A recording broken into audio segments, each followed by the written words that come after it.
Everyone knows that spiders are a nuisance. They hide in your prized possessions, they lay eggs that contain 1 billion of them, and I'm gonna be real with you here.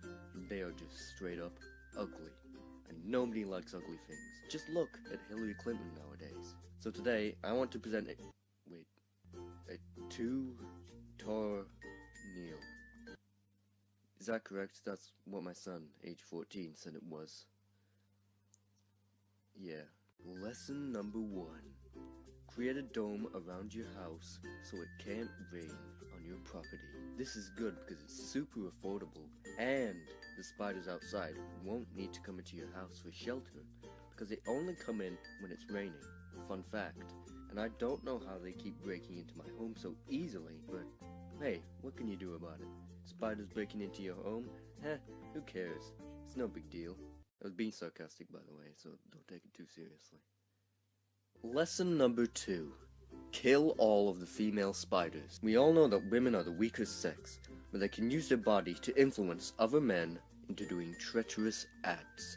Most spiders you see would be a male seeking a female. So if you just kill all the females, then the spiders won't walk around anymore. It's brilliant.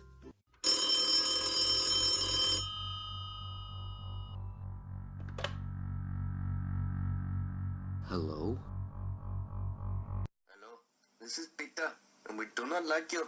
We highly recommend that you use other words or phrases to get across. Lesson number 3.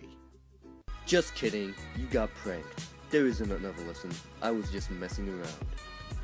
Do the first 2 steps and you should be good. Hey, that rhymed. So that is my advice on spiders. I hope you liked it, and if you did, then click the button that has an icon that looks like a thumbs up. Yeah, I bet you didn't know it looked like a thumbs up. Now you can't unsee it. I'm a genius. So yeah, goodbye.